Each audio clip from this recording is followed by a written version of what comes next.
Welcome back to Investing Talk Podcast. Today we're looking at FIGR Technology Solutions. The big question is it a good time to buy now? We want to hear from you. Subscribe, like, and comment to support the show. And if there's a specific company you want us to look into, leave it in the comments below. So let's get into the analysis. Okay. We're diving into what feels like a really dynamic area right now. Yeah. Blockchain meeting lending, Right. FIGR Technology Solutions, FIGR. They're positioning themselves as, well, maybe a market leader in tokenized real-world assets, RWA. RWA, okay. And blockchain consumer lending too, right? Yeah, exactly.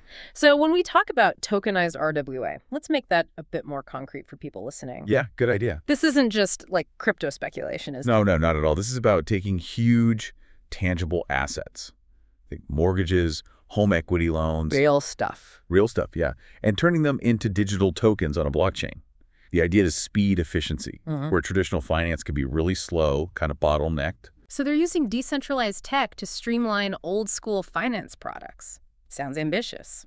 It is. And, they're actually building tools. It's not just theory. What really stood out was their new AI-powered DSCR loan platform. DSCR, debt service coverage ratio. That's the one. It's like fundamental for assessing risk on commercial loans. Okay, wait. So AI-powered DSCR, does that mean they're using machine learning to figure out loan risk, like for investment properties? And then moving that onto the blockchain faster and maybe more accurately than, a human underwriter? That's exactly it. It really boosts their digital loan origination. What's the benefit, though, tangibly? Well, less friction, fewer errors, speeds up the whole process of getting an asset packaged and sold. That efficiency is pretty central to their whole growth narrative. Makes sense. But the really big validation point, the thing that made everyone sit up, it didn't come from a tech blog. It came from S&P.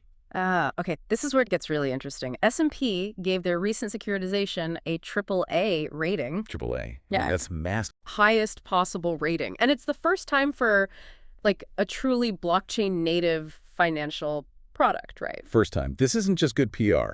It feels like a potential seismic shift for blockchain finance. How so? What does that AAA rating actually do for them? It fundamentally changes their cost of capital. A AAA rating means their assets are seen as super low risk. By the same agencies that rate, like Wells Fargo or JP Morgan. Exactly. So it potentially gives FIGR this huge advantage over traditional lenders stuck with older systems and maybe higher capital costs. It's a seal of approval. Tells the big institutional money players these blockchain assets are solid. Safe, solid, reliable. Yeah, critical stuff. Okay, so the tech has the S&P stamp. Now, the big question, is this innovation actually turning into, cash flow, profit? Right. Let's unpack the financials, because this is where you see the bull case and, well, the more skeptical view really clash. Okay. The good news is pretty clear. FIGR hit a massive milestone back in August 2025. Profitability. Yeah, profitable for the first time as a public company. For a tech disruptor scaling up like this, that's the inflection point everyone looks for. And the numbers behind that, were they strong? They look pretty solid. Yep. Q2 2025 revenue was $340.8 million, showing really robust growth. Sequentially and year over year. Both. And if you look at the trailing 12 months, net income's at $61.94 million. That gives you a net margin of around, 18.9%? Almost 19%. That's impressive. And earnings per share. EPS came in at $1.25. Okay, so those are definitely strong numbers, especially for a company trying to disrupt things with new tech. They are. But you got to remember, this is their first profitable quarter.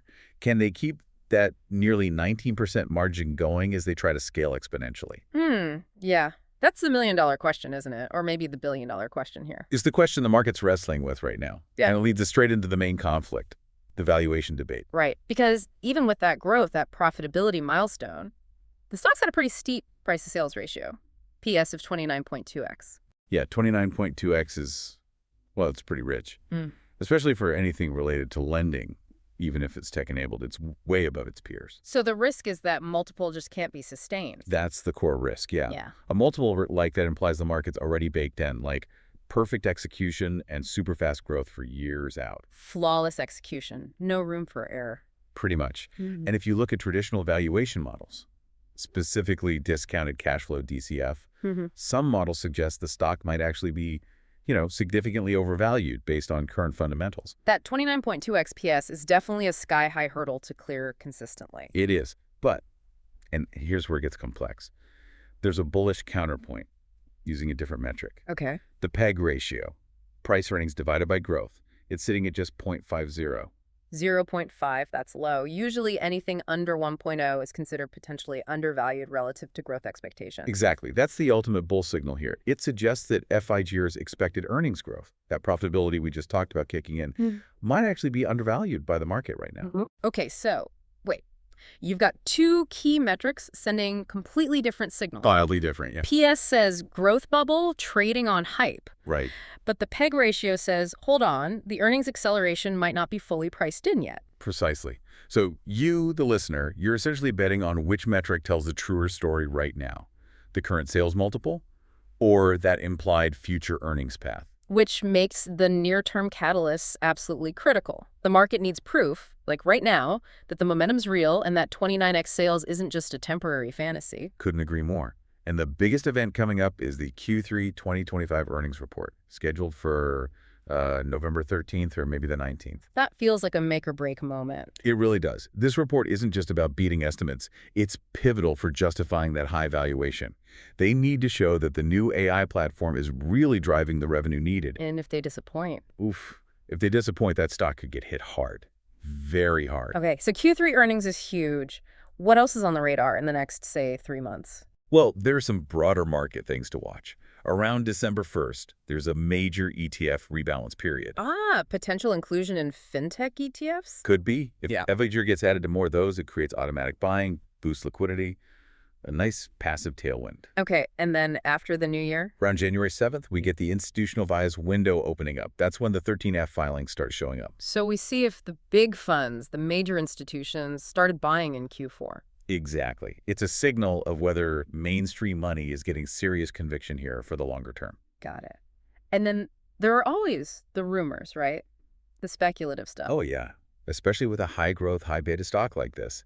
Market chatter's picked up about a possible strategic partnership. With who? Rumor is a top 5 U.S. bank. Think about that. Partnering with one of the giants. Wow. That would be massive validation for their on-chain loan system. Huge distribution instantly. Absolutely. Banks are desperate for the kind of speed and efficiency FIGR's PEC offers. And it's not just partnerships being whispered about, is it? M&A, too. Right. Also hearing rumors about potential M&A approaches from traditional lenders. So established players looking to buy FIGR's tech instead of trying to build it themselves. That seems to be the thinking. They see FIGR's rapid asset origination, the blockchain tech. It could look like a tempting target if the price is right, or maybe even if it's not. Okay, interesting. Let's shift to the technicals and sentiment. How's the chart looking? The chart actually confirms the bullish story, for now at least. So really? Yeah. Technically, FIGR's held a clear bullish trend. It's been trading consistently above its key moving averages, both short and long term. And the current price range, where is it sitting? Hovering around $41.34 to $43. Seems pretty stable at this higher level. Buyers are defending it. What about the Wall Street analysts? What are they saying? They seem to be buying into the story, too. We've got 8 analysts calling it a buy. 8 buys. Okay. And their average price target? Average 12-month target is $47.44, which, implies about 13.6% upside from where it is now. So they see more room to run even after the recent gains and presumably factoring in a decent Q3 report. Seems like it. Also important, I think, is insider ownership. Yeah. Management alignment.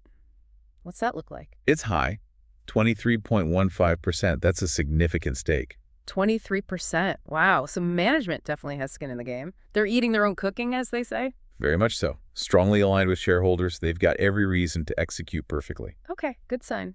Anything else on the technical picture, RSI? Yeah, the Relative Strength Index, RSI, is sitting around 53.64. So basically neutral, not overbought, not oversold. Exactly. It suggests the stock isn't overheated right now. Yeah. It's positioned kind of neutrally, maybe ready for a move up if those catalysts hit right. Okay, so summing up, huge potential, leading tech, that big AAA validation. But we need to circle back to the risks because that PS ratio. That 29.2 XPF, yeah, it demands perfection. So the main execution risk is just Yeah. they have to deliver on everything. Pretty much.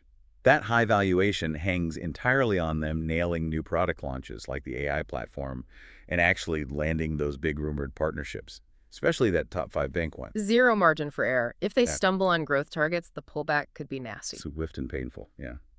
And one more financial risk point Yeah. to watch. Okay.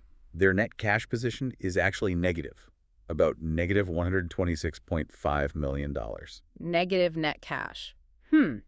But working capital is strong, you said. Yeah, working capital is healthy at $226.23 million.